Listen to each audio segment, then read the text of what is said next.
بسم اللہ الرحمن الرحیم باب ما جاء فی کراہیت الصف بین السواری۔ اس باب کے اندر امام ترمذی رحمۃ اللہ علیہ اس بات کو واضح کرنا چاہتے ہیں اور یہ مسئلہ بیان کرنا چاہتے ہیں کہ جو مساجد کے اندر ستون ہوتے ہیں تو اب ستون دو قسم پر ہے۔ ایک تو اگر بڑی مسجد ہے ظاہر بات ہے اس کے درمیان میں ستون تو لازمی آئیں گے، لیکن اگر وہ ستون ایسے ہیں کہ جو بالکل صف کی سید میں ہیں، یعنی صف بنی ہے درمیان میں، مثال کے طور پہ 100 بندوں کی صف ہے، درمیان میں 2 ستون ہیں اور وہ ستون بالکل صف کی سید میں ہے، تو اس میں کوئی حرج نہیں ہے۔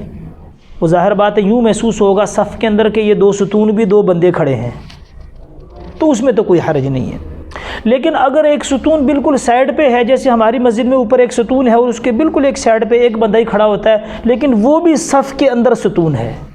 لیکن وہ اس میں کوئی حرج نہیں ہے۔ لازمی بات ہے وہ تو صف کے درمیان میں ستون آ جائیں گے، جیسے میں نے عرض کیا کہ دیکھنے والا یوں کہے گا کہ یہ ستون بھی 2 بندے کھڑے ہیں اور صف بالکل پوری ہے۔ لیکن اگر ستون بالکل سائڈ پہ ہیں، وہاں عام طور پہ لوگ کھڑے نہیں ہوتے، تو عام طور پہ لوگوں کو وہاں کھڑا بھی نہیں ہونا چاہیے، بغیر ضرورت کے وہاں نماز پڑھنے کو مکروہ لکھا گیا ہے۔ اور امام احمد ابن حنبل رحمۃ اللہ علیہ کا تو اگلا باب بھی آ رہا ہے، وہ تو اس صورت میں کہتے ہیں اس کی نماز صحیح بھی نہیں ہوگی۔ اگلا باب آ رہا ہے کہ پیچھے صف میں اکیلے نماز پڑھنے کے بارے میں، تو وہ کہتے ہیں امام احمد بن حنبل رحمۃ اللہ علیہ یہاں بھی کہتے ہیں کہ اگر بغیر ضرورت کے کوئی سائڈ پہ 2 ستون ہیں اور وہ قام بین ساریتین، وہ اس ستون کے درمیان میں 2 ستونوں کے درمیان میں اکیلا کھڑا ہو جائے یا صف وہاں پر اکیلی اپنی بنا لے، تو اس کی نماز نہیں ہوگی۔ جبکہ جمہور کہتے ہیں کہ بغیر ضرورت کے ایسا نہ کرے، اور اگر کر بھی لیا تو نماز ہو جائے گی مع الکراہیت، لیکن یہ نہیں کہ نماز نہیں ہوگی، لیکن بغیر ضرورت کے ایسا نہیں کرنا چاہیے۔ اسی طرح دروازے ہیں کہ جہاں سے آمد و رفت ہوتی ہے، مسجد کا دروازہ ہے، تو اگر وہاں مسجد کے بعد لوگ ایسے کرتے ہیں، جلدی میں آگے سائڈوں پہ صف ہے، وہ بس جلدی سے رکعت فوت ہونے کے خدشے سے کہ رکعت فوت نہ ہو جائے مسجد میں ہی صف بنا دے، دوسرا بھی آگے وہیں کھڑا ہو جاتا ہے، صف وہیں بن جاتی ہے۔ اب جب دروازے میں صف بن جائے گی تو اب سائڈ پہ وہ لوگ کیسے گزریں گے؟ لہٰذا ان چیزوں کا خیال کرنا چاہیے۔ اسی لیے دیکھو نا، اگر آپ دروازے سے آپ اندر آ گئے، صف پوری ہے، دروازے میں آخری صف بنی ہے، تو آپ صف، اگرچہ صف کا طریقہ یہ ہے کہ امام کے بالکل پیچھے سید سے پہلا آدمی امام کے بالکل پیچھے کھڑا رہے، وہاں سے صف دونوں سائڈ پہ شروع ہوگی، صف بنے گی۔ لیکن اگر دروازے میں صف بنی ہے تو پھر صف کونوں سے شروع کریں، جو لوگ آئیں وہ کونوں میں کھڑے رہیں، وہاں سے صف شروع کریں تاکہ آخری بندے جو آئیں وہ دروازے میں کھڑا ہو جائے اور صف بھی پوری ہو، اور جو لوگ مزید آئیں وہ مسجد کے باہر جو صحن ہوگا وہاں پر کھڑے ہوں گے۔ تو یہ مراد ہے امام ترمذی رحمۃ اللہ علیہ کی کہ بلا ضرورت کے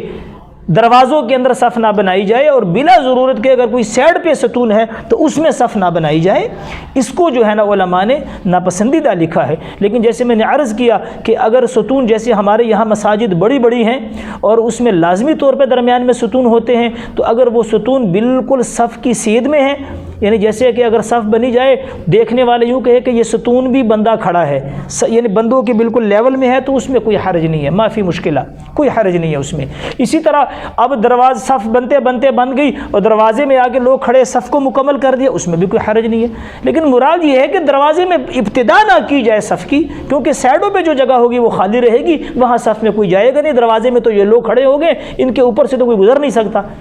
یہ مراد ہے، بلا ضرورت کے ان جگہوں میں کھڑا نہیں ہونا چاہیے۔ اور حدیث اس باب کے اندر یہ ہے کہ یہ عبد الحمید بن محمود رحمۃ اللہ علیہ کہتے ہیں کہ ہماری مسجد میں ایک امیر صاحب آئے، کوئی بڑے آدمی آئے، ان کی وجہ سے جو ہے نا وہ رش بن گیا، تو ہمیں مجبوراً 2 ستونوں کے درمیان صف بنانی پڑی۔ تو اس کے بعد حضرت انس بن مالک رضی اللہ تعالیٰ عنہ اس مجلس میں موجود تھے، تو انہوں نے فرمایا کہ حضور علیہ الصلوۃ والسلام کے زمانے میں ہم ستونوں کے درمیان صف بنانے سے احتراز کرتے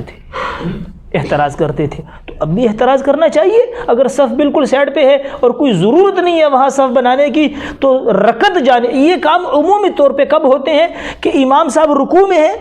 تو لوگ عمومی طور پہ پھر جہاں جگہ ملتی ہے وہیں پر، کیونکہ وہ کہتے ہیں رکوع چلا جائے گا، لیکن حالانکہ رکوع چلا جائے بھائی، اس کو کوئی حرج تو نہیں ہے۔